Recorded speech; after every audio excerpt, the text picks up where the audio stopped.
Ravi de vous retrouver, c'est l'heure du journal de l'économie sur Sika TV. Bonjour et bienvenue et à tous.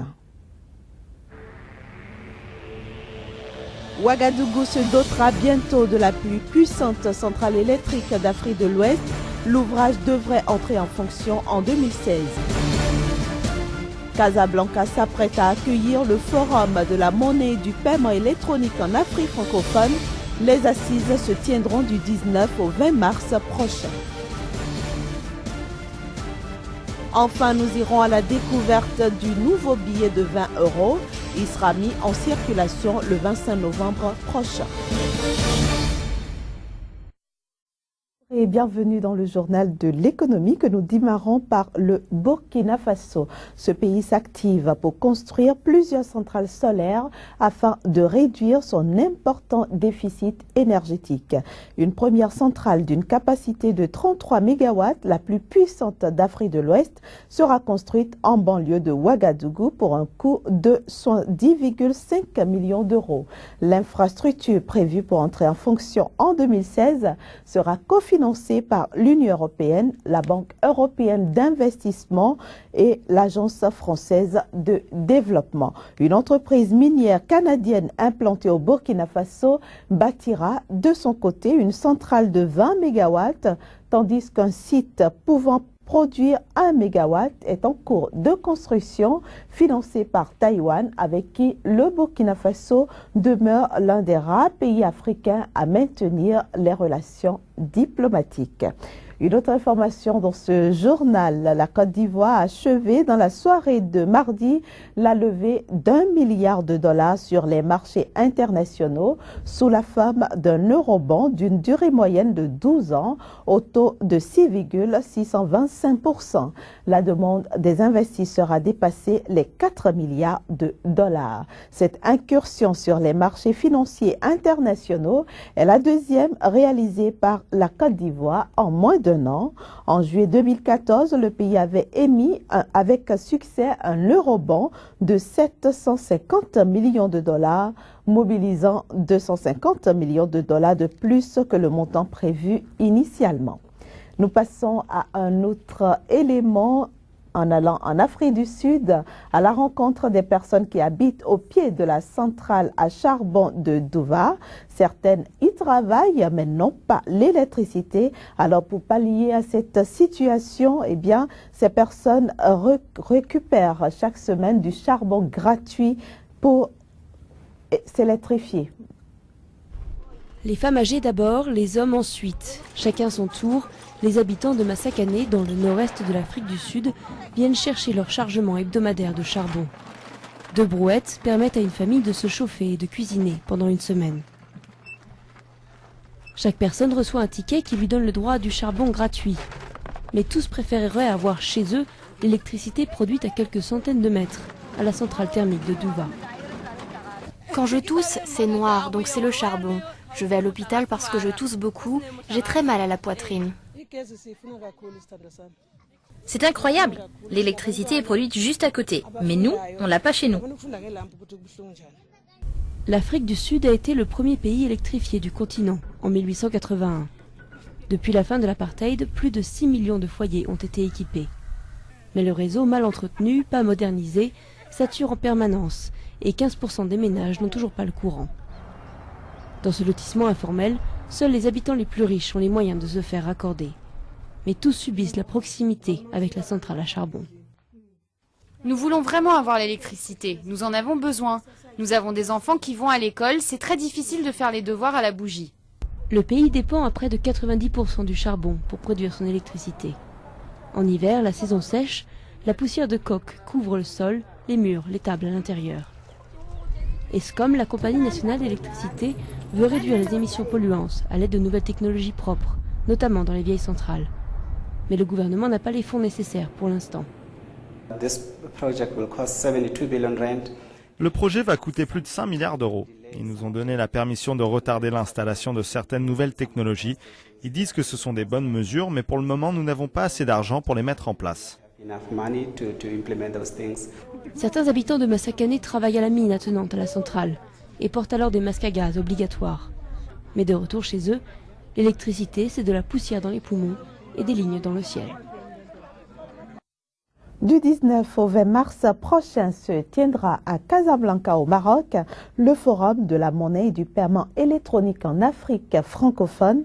Plus de 250 participants issus des banques d'Afrique subsaharienne, du Maghreb, du Moyen-Orient et des centres monétiques y sont attendus, de même que les institutions monétaires telles que l'UMOA et le groupement interbancaire monétique de l'Afrique centrale. Une trentaine d'intervenants de haut niveau, experts internationaux, professionnels de la monétique, directeurs de banques originaires d'Europe, des USA, du Maroc et d'Afrique francophone ont été conviés pour animer des panels, débattre et échanger leur expérience au cours de ce forum. De même, de grandes entreprises d'Europe et des États-Unis présenteront leurs innovations.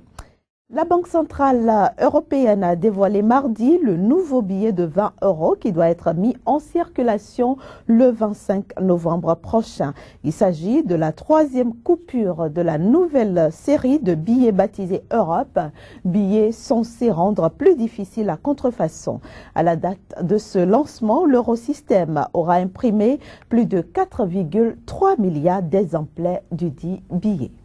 Teinté de bleu et de beige, le nouveau billet de 20 €, à en croire la BCE, représente une avancée technologique dans le domaine de la fabrication des billets. Il comporte un nouveau signe de sécurité novateur, à savoir la fenêtre portrait située dans l'hologramme. Face à la lumière, ce nouveau système permet de rendre transparente la fenêtre placée en haut à droite de la coupure et d'y faire apparaître un portrait d'Europe, princesse de la mythologie grecque. Il s'agit d'une mesure de sécurité tout à fait nouvelle, car le billet de 20 € est la coupure la plus attaquée par les faussaires. En moyenne, on compte dans la zone euro 47 billets contrefaits par million de coupures. Comme pour les nouvelles coupures de 5 et de 10 €, le nouveau billet de 20 € sera doté d'un nombre couleur émeraude, avec effet lumineux et changement de teinte qui complétera le portrait en filigrane, visible par transparence. La BCE avait déjà lancé en mai 2013 le nouveau billet de 5 € et celui de 10 € en septembre dernier. Les autres coupures de 50, 100, 200 et 500 € de la série Europe seront également progressivement remplacées au cours des prochaines années. Le journal de l'économie se poursuit. Dans un instant, nous allons parler de la liquidité du marché boursier.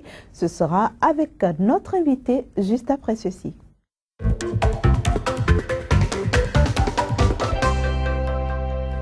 Notre invitée donc, Madame Soléat Dourok-Mendou du cabinet FMIS basé à Cotonou-Bénin. Bonjour à vous. On peut vous retrouver encore ce matin. Ravi également. Comme je le disais tantôt, nous allons parler de la liquidité du marché boursier. Qu'est-ce que ça veut dire? Tout à fait. La liquidité du marché boursier, c'est la fluidité avec laquelle les actifs sont échangés sur le marché boursier.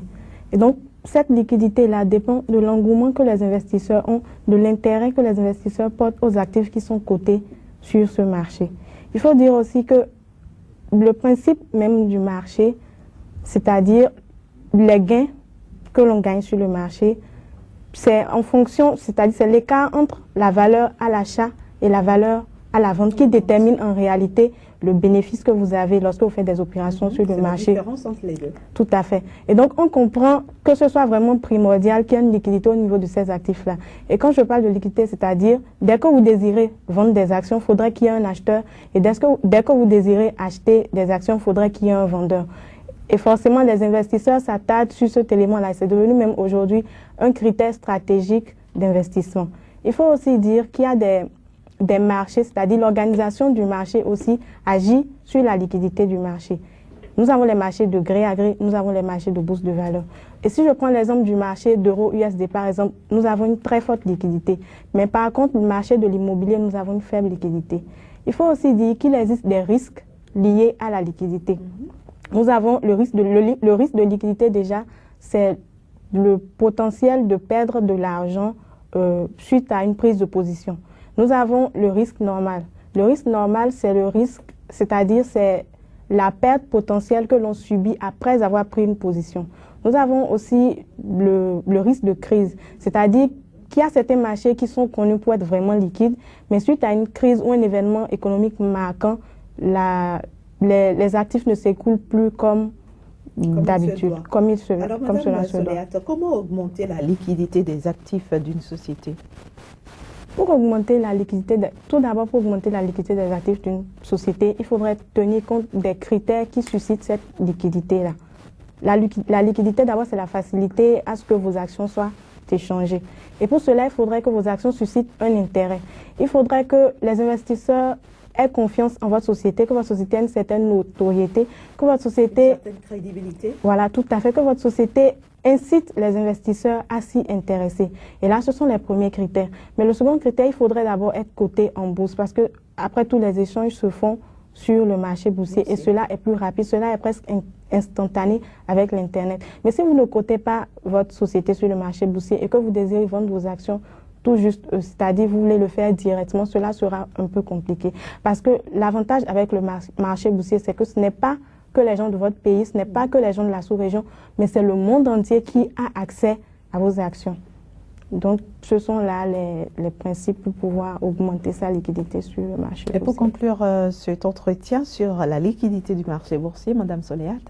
Pour conclure cet entretien, je dirais donc que la liquidité des actifs, c'est vrai que c'est un critère vraiment primordial, mais il faudrait aussi s'intéresser aux différentes crises, parce qu'on a vu tout à l'heure que la crise aussi agit sur la liquidité des actifs. Il faudrait d'abord essayer de voir le secteur. C'est vrai que l'actif est fluide aujourd'hui, mais il faudrait voir les actualités économiques dans le secteur avant de foncer et de se positionner, d'acheter des actions dans ce domaine. Merci Madame Soleat. Nous allons aborder maintenant la troisième partie de ce journal de l'économie.